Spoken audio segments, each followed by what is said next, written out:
Welcome to Not Starving Artist, the podcast. I'm your host, Brooke Benson, money coach and equity actor.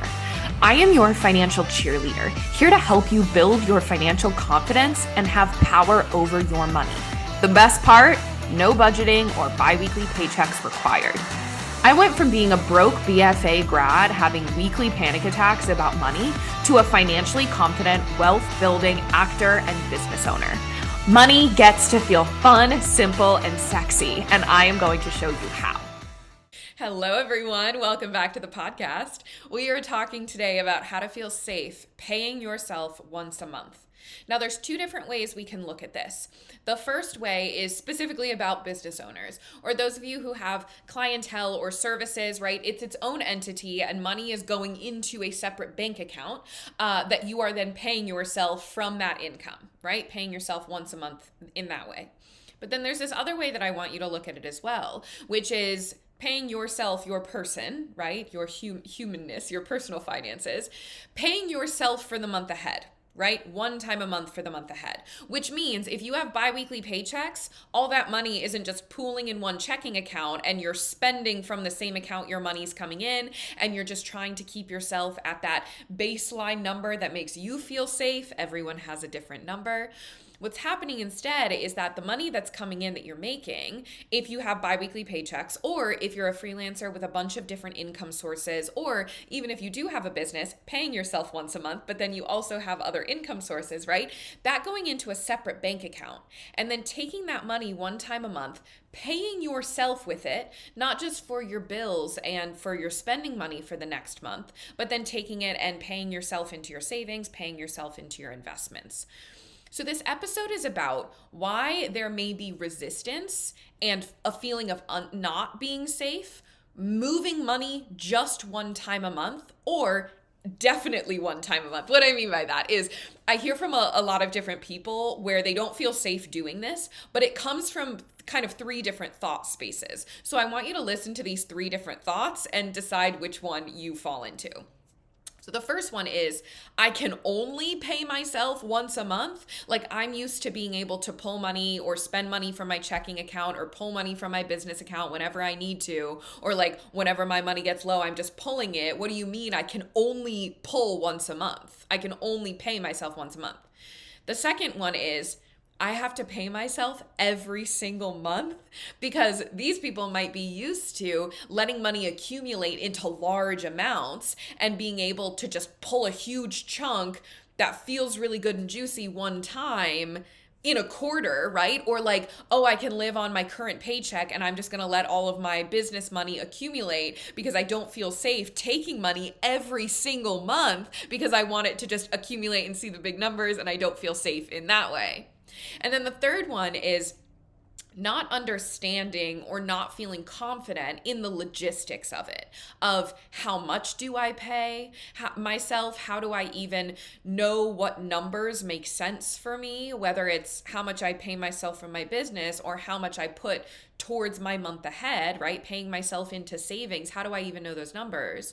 Or like, how do I even have a separate bank account? How does the logistics of making the transfer from my business to me or from these different bank accounts actually work, right? So there's a logistical lack of confidence, which creates a fear around what if I do something wrong? And then what if I fuck up my money? Right? But that's pretty amorphous as well of what does fuck it up even mean? What do you mean if you do something wrong? What's the fear of what would happen? Okay. So those are the three places that feeling of being unsafe may come from. And all flavors of this not feeling safe come from a lack of confidence in either your income or your spending or both, right? Feeling like you're out of control with your income. And so like, how do I even know what I'm going to pay myself? Because who knows what's going to happen next month? Or you feel out of control with your spending where you're like, okay, well, I'm going to put this much in my bank account, but like, what if I spend more? Like, what if I overdraft? Or like, what if something comes up? There's all of these big what ifs that come up in your brain that feel way more high stakes than they actually are. right? So pulling money from your business bank account, paying yourself once a month, or putting money towards your future self and or putting money towards your future month, right? So currently we're in the month of February when I'm recording this. So let's talk about March, right? Putting money into your bank account for the month of March, or paying yourself from the money you made during February, right? There is a lack of confidence of how much you're going to spend or how much you're going to make in the future that makes it feel like if I pull this money or if I put this money here, the numbers are going to be wrong and then SOS. But there's always a lack of clarity around what that SOS situation would be. I've had this conversation with a lot of clients when this fear specifically comes up. And so I ask, like, okay, what if you overspend? And they're like, well, I'm going to overdraft. And it's like, okay, what if you overdraft? At this point, the clients who I work with, they've moved into a bank like Ally Bank that doesn't charge overdraft fees. So it's like, oh, well, I guess it'll just auto pull from my savings. It's like, yep. Yeah, it would. Okay, and so now what's the fear? And then the fear might be, well, I worked really hard to hit those savings goals and then it's just gonna pull, and like, where am I gonna make up for that money? And it's like, okay, well then let's answer that question. And then there might be a fear of, well, what if I'm not able to like pay myself enough next month to make up for what I had to pull from savings? It's like, okay, and then why is that the fear? So what happens by implementing a routine of paying yourself every single month is it surfaces the actual real fears. Like, you're not actually afraid of paying yourself every single month, right? You're not afraid or feeling unsafe about that piece. What you feel unsafe about is controlling your spending impulses, right? And that's a very different thing to work on than us working on paying yourself once a month, right? Then we need to work on the thoughts that are going through your head when you feel the spending impulses. Or where do you find yourself spending money that you don't actually love? Or where do you find yourself feeling really guilty about the money that you're spending, right? And then we dive into that. And that's a lot more mindset work than it is practical, right? Because at this point too, you also understand your numbers fully. So you know what you have available to you to spend in a month. We've done the math of how much you should be paying yourself, which we'll get to in this episode in a minute.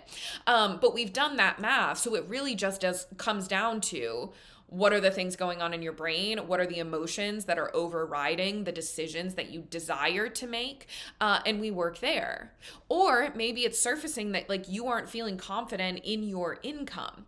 And why is that? Is it because you're not used to income fluctuating because you've moved from a 9-to-5 stable paycheck, or just a consistent paycheck in general, even if it was part-time, to something that fluctuates a lot more? So even though you're actually making more money than you were before, the fluctuation makes you feel really scared.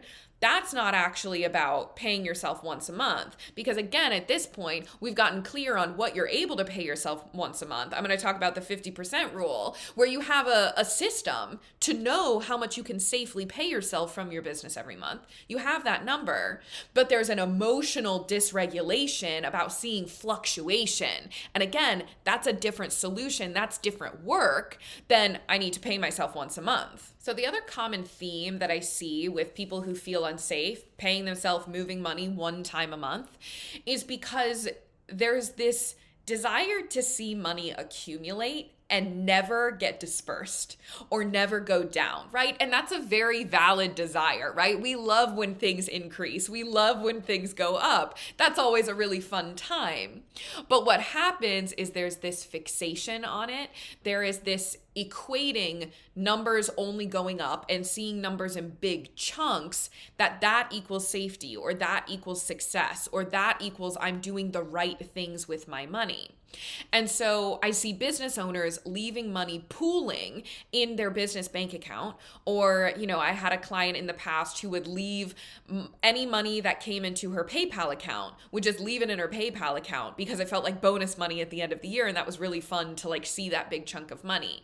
I had a client who she would just leave money in her business checking account. She would pay herself once a month, but she wouldn't ever pay herself a bonus, or she wouldn't take the extra profit that she was making. So there was huge amounts of money just sitting in her bank account because it was nice to see that, right? Or there was this fear of like, well, if it comes into my hands, I'm going to spend it irresponsibly. But like, what even is a responsible way to spend money? And that's a whole other podcast episode for another time. But there's also the people who will leave money accumulating because what if I need it, right? There's that future what if that always feels really scary. I'm also going to note there's a podcast episode that was released a couple weeks ago about creating financial safety in tumultuous times. And that is a really good one to go listen to on that note of trying to outrun the perpetual what if, right? What if I need it? What if something happens? What if there's a bigger, badder, scarier pandemic? So I'm not going to pull money from this pandemic because who knows what'll happen.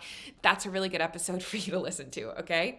But that energy of like, I want it there just in case I need it, right? Which dips into money hoarding. But then there's also the what if I need it energy. Everyone's need baseline is different. So I also had a client who, when we were working on paying herself once a month, this felt really scary to her because she was used to just pulling from her business account when she needed money in her personal checking. And I was like, well, when does that trigger happen? When does your brain say, oh, it's time to pull money from my business when I need it? And her response was, it was never an amount in the bank account. It was always based on a feeling of like, if her client load was low one month, maybe she would try and stretch her personal money as far as she could because she didn't want to pull money from the business because she knew maybe her client load was going down. But then there was also months where, you know, she would get to like a $2,000 mark and she was feeling solid in her business income. So she would pull another $2,000. Right? And it was always, she would always pull about the same amount. She would pull like 2,000 or maybe 1,500 because that number felt like a safe number to pull. So even if she pulled 2,000 like 3 times in 2 months, that felt safer than pulling 4,000 every single month, right? Or even 3,000 every single month, because something about that bigger number felt less safe to pull, felt scarier to pull because it was just bigger. And so you saw a bigger decrease in that business checking account, even though you saw your personal bank account go up. So we have this emotional gauge of what numbers feel safe. And everyone has safe barometers for the money they feel safe pulling, from the money they feel safe investing, from what they feel safe income-wise. And so, you know, you might feel safe if you have $10,000 in your savings account, right? And more is fine, but as long as you have 10,000, you feel safe. If it dips to 9,000, even if that $1,000 was used for, let's say, like an actual emergency, like you needed to take your kid to the doctor and it was an out-of-network provider because that's where you needed to go and you needed to use that 1,000, even though you still are very safe, quote unquote, with 9,000, all of a sudden your gauge dipped below the safety number. And so you start to panic. You start to feel like you've done something wrong, right? Or when it comes to pulling money, and I find this a lot with people who had been used to biweekly paychecks, there's something about smaller amounts more often or more consistently that feels safer than one chunk at one time, even if it's the same exact amount. So this will be a fun exercise for you to do in your journal. I want you to write out a couple of different line items. I want you to write out savings account, checking account, pulling from savings, paycheck or income, putting money into investments. Play with some other ones, but that's the first list I'm going to give you. And like, what's the number that feels safe in that realm? Or what feels normal? Okay? It's just interesting to see what your brain has decided is normal or safe in those categories. And then I want you to look at that and I want you to ask yourself why for each one of those numbers. Now, you might not have a very specific why reason, but I want you to try and dig deep of like, oh, because that's what my paycheck used to be. Or, oh, because when I was younger, there was a money guru that my parents really liked, and I always heard them talking about $10,000 in the savings. So I equated that as being safe. Or you've equated a safe and normal income with what your parents used to make, what their paychecks are, because that was your barometer when you were a kid. So this is a good exercise just to understand baseline where you're starting at with what feels safe and what doesn't. Okay, so now I want to talk about the practical side of this, right? Because we can't just base all of our money decisions on vibes. We need numbers too, and then we bring in the vibes later. But we need to understand where the vibes are currently sitting, okay? So the first thing I want to say as we go into the tactical piece here is that here at Not Starving Artists, when I'm working with my clients, we are never moving money and making money decisions based on what's inside of a spreadsheet or what's inside a P&L, a profit and loss statement, right? Or what's on, what's in the app that you downloaded to track your spending. Like, none of that is relevant. The only thing that we ever base money decisions on is what is literally in your bank account, in your business bank account, in your checking account, in your savings account. Okay, we are playing with the hard and fast money that you can see with your own eyeballs, because something interesting happens with spreadsheets and monthly reoccurring revenue projections, your MRR. What happens with an app when it's using an algorithm to calculate different spending categories, or even what I find some people do is like they do estimations in their head that don't actually translate to what ends up in the bank account, right? And so why we only focus and make money decisions on what's in the bank account is because we're focusing on the truth of the money, the real money math that you can see in front of you, okay? And if something is happening with, like, you see in your profit and loss statement and it looks really different than what's in your bank account, great, now you have a problem that we can solve, that we can look at and figure out where the discrepancy is. Okay, where is there something that's not being recorded, right? Or where is there a money leak? Or where are you pulling more money than you're recording inside of your bookkeeping software, which is like draining your business? Like, there's so many things that it could be, but now we actually like see the discrepancy. So when I'm talking about the ways you're paying yourself, we are talking about making these decisions on what is in the literal bank account, cash money, okay? So the two ways that you can start off with paying yourself once a month, I'm going to give you two math equations. It's not even math equations, but two ways to do this. The first thing, and this is especially if you are starting out and your business is not as consistent as it might be in the future, or some months you don't make money and some months you do, or it's like a little bit of money. A really great way to start paying yourself every single month is by paying yourself 50% of what is left over in your bank account after taxes, after you save for taxes. So my one exception to the rule about not using a spreadsheet or a P&L to make money decisions is that your profit and loss statement, right? Your income minus your expenses equals your profit, right? Your profit and loss statement. That is what you will use to know what you need to put aside for taxes. So every single month, you're going to look at what your profit was for your business or your freelance income, anything that isn't already taking taxes out for you. You want to save 25% of your profit, okay? So if you pull up your profit and loss statement for the month of February, and you see that you profited, let's use $1,000, okay? You profited $1,000. Great. 25% is what you want to save from that $1,000. Because let's say you made $2,000, but you spent $1,000 on expenses. That's a $1,000 profit. You're going to take then that $250, right, which is 25% of that $1,000, and you're going to put it into a savings account or a savings bucket that you title taxes, okay? So that's the only time you're going to use like a spreadsheet, profit and loss, whatever, is to figure that out. Now, your bank account probably is not going to have just like a clean $1,000 for you to look at, right? That's why the P&L in the bank account, we're not going to make all the money moves and decisions based on that, because maybe there was money from last month that's still sitting in that checking account. Maybe a credit card payment hasn't hit yet, right? Or an expense that is going to hit, but it hasn't. There's a lot of reasons that it won't say just like the flat $1,000. So now, once you know what you need to save for taxes, you're going to pull that $250 and put it into a tax bucket or a tax savings account. And then whatever is left over in the checking account, 50% of it, pay it to yourself. Okay?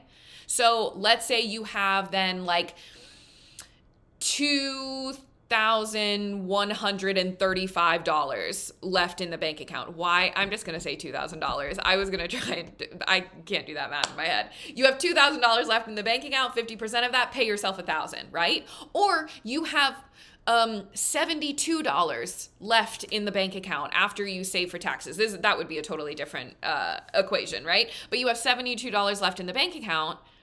Your taxes, maybe you found, would be $10, $11. Let's play $11. So you take $11 and you put it into your bank account. You have $61 left. $61 left over. You're going to pay yourself $30. Okay. And even though that might seem inconsequential of like, well, I'm going to wait until I'm making more money to make that pull. Like, why would I pay myself $30? You're building the habit and the muscle of paying yourself every single month. This muscle is really, really important, because if you don't start practicing paying yourself once a month with this system, right now, when you're able to pay yourself $30, it's going to be really fucking hard to start paying yourself when you should be paying yourself like $5,000. To make that leap from not paying yourself anything to paying yourself $5,000 a month because you've just let shit accumulate in your bank account because you're really scared, right? Or you've been in the habit of just like pulling when you reach those subjective safety emotional numbers, and you just pull whenever you can. You're not going to understand how much you can actually pay yourself, and you might actually be hurting your business finances because you're not clear on what you actually are able to pay yourself. You might be bleeding your business, or your business might be eating so good she don't know what to do with the extra money, right? So starting it now, if you are just beginning on your journey with this system, is going to help build that muscle and build safety, because safety also comes from doing something over and over again. We feel unsafe when there's a new thing that we're doing. So if you can start doing this now so that it doesn't feel new when you're hitting bigger numbers, you're going to feel more safe when you are playing with bigger numbers. And bigger numbers will start to feel exciting. So there's then this energetic pull towards like really being excited about bringing in more clients, making more money. You're starting to look for more ways to bring that money in because you're excited about how much you get to pay yourself. You're generating income excitement through paying yourself once a month, okay? So that's the first way that you can pay yourself. The second way you can pay yourself is by giving yourself a base number. Now, if you are an S Corp, if you have to put yourself on salary, your accountant is going to tell you how much you should pay yourself via your pay, like you're going to get a direct deposit from yourself, basically, right? Your accountant will decide that number. It has to be like a reasonable salary for the work that you've put in. And again, your accountant is gonna help you with that. But if you're not an S Corp and you have an LLC, it is also still your job to pay yourself a paycheck once a month. So deciding on one number that either pays your bills in full or pays for a portion of your bills, but it's basically a consistent number every single month. So this could be $1,000. This could be $2,700. This could be $22,000. This is the point where your business income has gotten consistent enough that you know there is an amount that you can always pay yourself no matter what. Now, that doesn't mean you can't pay yourself a bonus every couple of months, right? I'm going to talk about a client who just did that in a minute. But you're deciding on a base number that is your non-negotiable, right? Like I'm going to pay myself $1,000 from my business no matter what. Because even with my business's fluctuating income with its ups and downs, I know I can always pay myself $1,000. And what's fun about choosing a base number is that as your business continues to grow, you're going to get to up that number, right? And be like, wow, I can actually safely pay myself $3,000 a month now, right? And then a few months later, it might be like, wow, and I've upped it to $5,000. Now I can safely pay myself $5,000 a month, right? And you're going to keep going up, but you get to increase that base right? But then there might also be months where you get a huge influx of clients, or you hit a really big goal in your business, or you just really want to like celebrate the hard work that you've been putting into your business, and you might not be ready to increase that baseline number, but you now have a lot of money pooling in your business checking account, and you're excited to have that money working for you, right? I had a client who she has her baseline that she pays herself every single month. So she gets a salary from her business once a month. But because of what her accountant has decided with how much taxes they're going to withhold from that paycheck to make sure she doesn't owe a big tax bill at the end of the year, that's not enough to cover her personal expenses. So she has her salary, but then she also makes an additional owner's draw that we decided would be the difference between her salary and what she needs to not only pay her bills, right, her personal spending, but then also her personal savings account and what she wants to invest in personally. So we have then that set amount. So she's paying herself basically two different ways, but once a month, right? She has her salary coming in, and then she has her owner's draw that she takes. That is the same every single month. But this past month, she was really proud of some stuff that she had been doing in her business and intentionally putting money towards certain things. She had hit her savings goal, and there was then an influx. There was a surplus. A surplus inside of her business checking account, right? Again, what we're talking about, the money you can see in the account, not what your profit and loss statement says. She saw a surplus in her bank account, and she was like, you know what? I'm going to celebrate what I did and what I've been doing with my business. I'm going to pay myself this bonus because not only do I want to increase my savings, but I also want to buy a ticket to go see Bad Bunny. So she's going to see a Bad Bunny concert with that bonus, and then a couple of other things, right? So you can always choose to pay yourself more or pay yourself less or make a different decision. But the goal here is that there's a habit of making this transfer one time a month. There's a habit of actually assessing the number that you need and making a decision for the whole month ahead. It's not based on just vibes and what you're feeling. It's not based on what your income did that month. I mean, yes, it is, but it's not based on like the emotions you're feeling about what your income did that month. It's not based on, oh, my checking account hit this amount, so that means I'm going to pull from my business. It's a proactive decision, and it happens one time a month. Now, there might be, of course, some times where, oh my God, I didn't expect this, and I actually do need to make a pull from my business account, but that's not the norm. Right? You're setting a standard. You're setting a norm. You're creating a monthly habit. Okay?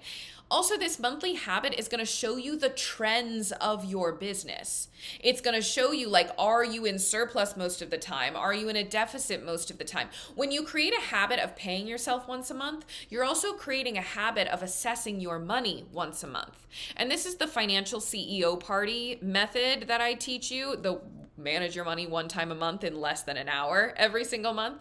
This is part of the 4-step anti-budget money strategy for this reason, because I want you in the habit of managing your money one time a month and only one time a month, so that you're not having to make decisions throughout the month of, do I need to move more money? Do I want to transfer this to my savings? Like, managing your money is not constantly on the brain throughout the month because you've made the decision ahead of time. And you have the routine of making those decisions every single month so that you don't accidentally end up in an avoidant blackout 3 months on end. Last couple of things here. This habit of paying yourself once a month, moving money once a month, it's also going to reinforce the fact that your business income is not your personal income, that your business is this thing that is separate from you. This is not only really healthy for your emotions, for your self-worth, for feeling like a full human outside of your business, that your business is not you. It is this separate thing that is functioning on its own. There's going to create that separation for you emotionally, but also just like tactically understanding that when business income comes in, you have expenses and you have taxes, right? And you also want to be saving for things in your business financial ecosystem. So when you see a big amount of income come in, know that only a fraction of that is going into your pocket. That's not a problem. That's just how business works, right? And the more you can get comfortable with that separation, the more you're going to be able to make good money decisions for your business, but then also for your personal finances, because you're not accidentally conflating your income as the money that's coming into your personal bank account. And if you're in the beginning of your business journey, this is a muscle that you're flexing of seeing your business as legitimate. Seeing the work that you're doing as like, no, this is my work. This is my business. I have this reverence for this thing I'm creating. You know that old saying of dress for the job you want? It's like implement the systems for the business that you want. So start doing the systems of paying yourself once a month now that you're going to be doing when you're making 5-figure months, when you have a 6-figure year, when you hit your first 7-figure year, right? These systems, all of that new money gets to run through this system. So it's like putting on the systems and the outfit and the energy of, this is a business and I am making money and I am feeling good and I feel confident. You're doing that now. So it's acting as if, so you can bring in the kind of business and income that you desire to. Simple systems that take care of your money for you, like the money flow method, like the 4-step anti-budget money strategy, like knowing exactly how and when you're going to be paying yourself each month. These systems are going to surface where your actual anxiety is, because it's going to show you where you don't want to take action or where you start to feel emotionally activated or what the real fears are. So then we can actually target the mindset work or even tactical solutions, organizational solutions, action you need to take practically. We can channel those into what's actually going to move the needle. One of the biggest things that I hear from past clients is that the tactical stuff is, yes, really great and really transformational and really simplified how they manage their money, not only in their business, but in their personal life. But the real transformation that they come away with, the thing that they're most grateful for and most excited about, is the anxiety relief. Not feeling stressed about money all the time, knowing that they're fully in control of their dollars, and separating, like, because you can still make financial change and want something different in your money without having the anxiety, panic, stress feeling accompanying it, right? So this doesn't mean that if you don't feel money anxiety, you don't feel stressed about finances, that you're not making any change with your money, that you've gotten complacent or like kind of avoidant with your money. That's not the case. It's that you feel in control and confident and autonomous around your money via these systems so that the anxiety doesn't have to accompany it.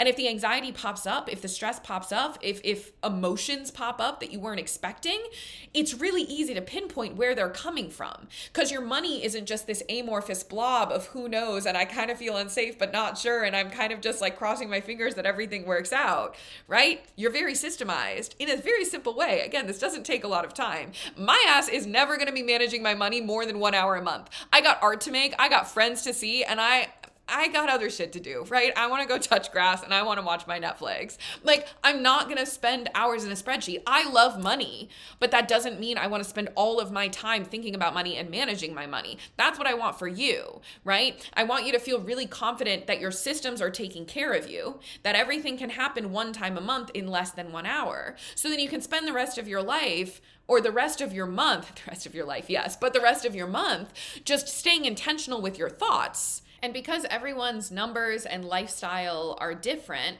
everyone's money system is going to look a little bit different. So this is why when I start working with a new client, the first 2 weeks we're doing the practical system stuff. So we're setting up your personalized money flow, your cash flow system, the thing that's going to show you the story of your money. And then if you have a business, we're going to figure out how much you need to be paying yourself every single month, how much you want to pay yourself every single month. And this is if you have a salary or if you don't have a salary, if you're making 5-figure or 6-figure years, months, or you're making $30 a month, right? We're going to decide on the numbers that make sense for you. We're going to decide and figure out what it costs to live as you month to month, right? Your rent expenses, your bills, and your just like grocery, entertainment, fun spending. And we're going to get all of this automated so that your money is taken care of throughout the month and you're just checking in on it one time a month, all right? So that's what we start with, the systems, the practical, tactical. And then, of course, as we go through this process, we're going to find some money leaks, right? Where, oh, yeah, like this bank account is pooling money, or like, oh, I don't have enough to be able to make my debt payment payoff plan as well. Like, we're going to find where those leaks are And then we're going to be able to patch them. And these leaks can be emotional as well, of like, I am so fucking terrified to implement this system, or I'm so terrified to move my money to a different bank, right? Why is the terror there? And then we start working on those mindset things. And then that leads us into the goals that we're going to set together at the beginning of our package. We actually do this during your sales call. We decide on the 3 main money goals that you want to achieve after our first 3 months together. So that's how long a one-on-one money coaching package is, and we're going to decide what you want to accomplish. And then after those 2 weeks, we set up the practical system. We're going to give you a roadmap for exactly how those 3 goals are going to get accomplished. And then the rest of our time together is taking action on that roadmap. And if there are roadblocks in that roadmap, we're going to dismantle them. Whether that means something practical and different you need to do differently, or a way you need to think differently, or some regulation that needs to happen, we can give you mindset tools around that as well.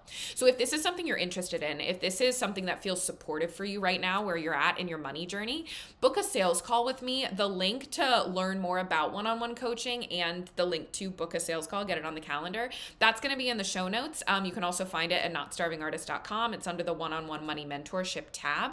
Sales calls are free. So that is a chance for us to understand, get to know each other. I'm going to ask you lots of questions. I want to know what your money goals are. And that's where I'm going to give you the framework of what we would work on together so that you know exactly what we would do together and what you're getting into inside of a one-on-one coaching package. Oh, I forgot to say one last thing about one-on-one coaching. I'm doing a little February bonus. If you book a sales call and sign up for coaching inside of the month of February, I'm going to record and create a personalized money affirmation meditation audio track for you to listen to for the duration of our time together. So this is going to be affirmations, mantras, riffs, and rants, along with like binaural beats and meditation music, specific hertz based on what you want to accomplish and the things that you feel you're stuck in. This is going to help calibrate your headspace every single day. So even in between our coaching calls and in between messaging me on Voxer, right? Because you also get unlimited messaging access with me during a coaching package. You can have that in your head every single day so that you stay in the vibe of expansion around money, right? And we're going to recalibrate that subconscious work as we are also switching banks, making investment goals, getting your savings to 3 months ahead on bills, and then some alongside all of the practical stuff. Okay, have a fantastic week. Stay warm out there. Thanks so much for tuning in. Come join me on Instagram for more on how to build a simple, sexy relationship with your money. My Instagram handle is @notstarvingartists. And if you want to dive deeper with me, head to the show notes to learn more about one-on-one coaching. If you love this episode, subscribe, leave a review, and share it with a friend that you want to get rich with.